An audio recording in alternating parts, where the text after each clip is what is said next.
Welcome to HT 24/7. I'm Aaron Dean.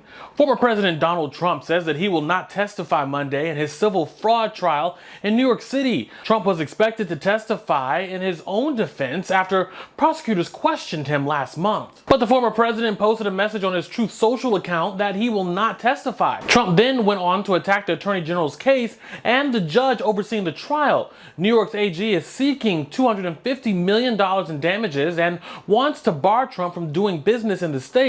The judge already found Trump guilty of inflating the value of his properties so that he could obtain more favorable loan and insurance rates. The trial will resume on Tuesday with the defense presenting more witnesses. Closing arguments are set to take place on January 11th. A severe weather outbreak on Saturday has caused at least 25 preliminary tornado reports across 5 states. A search and rescue operation is underway in Tennessee after a tornado hit Clarksville that caused extensive damages and killed at least 3 people, including a child. That same system will bring more severe thunderstorms, heavy rainfall, strong winds, and snow to portions of a dozen eastern U.S. states Sunday through Monday. The Advocate Channel has those details. We just got hit with a tornado. I saw it last minute. Oh my gosh, everything's gone. Residents in Clarksville, Tennessee are surveying damage today after a tornado ripped through their Saturday evening. Walls bursted, the windows bursted, everything just like exploded. One of the neighbors came out and said, "Guys, we've got to go." At least 3 people died, including a child, after a tornado touched down, and crews are searching for survivors. In addition to known fatalities and injuries, first responders are still working across the county to get to some hard-to-reach areas. Cars were left tossed on roofs as downed trees and debris littered roads. Winds of over 100 miles per hour hit Kentucky and tore roofs and walls from multiple buildings. The next thing I know, all you hear is stuff started flying, glass was breaking. At least 5 states across the South reported tornadoes on Saturday, and more than 25,000 people remain without power in the Nashville area. That same system is set to hit the eastern U.S. on Sunday and Monday.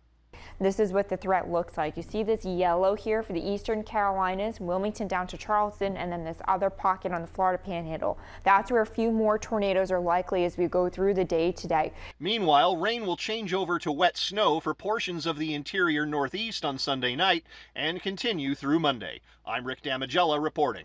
The president of the UN Climate Change Conference says major divisions remain over whether or not fossil fuels should be phased out, and if so, how and at what pace. The director of the Potsdam Institute for Climate Impact Research says that we need net zero carbon dioxide emissions by 2050 if we're going to stand a chance of keeping global warming to the goal of 1.5 degrees Celsius this century. The science is clear. We have just, basically 6 years of emissions at the current rate in order to lose out on holding the limit of 1.5 degrees Celsius. And so this is our last chance to start bending the curve of emissions from oil, coal, and gas. Negotiations over linking immigration and border policy changes to the emergency aid package are in limbo. Last week, President Biden said that he's willing to make a compromise with the GOP on border security, but so far, there's no sign of a deal. House Republicans are demanding the Senate negotiated bill be similar to the H.R. 2 bill that passed through the House earlier this year. Many Democrats, including the president, say that's a bridge too far. Ukrainian President Zelensky is meeting with Biden on Tuesday. According to a White House statement, the two leaders are expected to discuss, quote, the vital importance of the United States' continued support at this critical moment. Thanks so much for watching HT 24/7. For more, go to theadvocatechannel.com and subscribe on the Advocate Channel YouTube page. For the Advocate Channel, I'm Aaron Dean.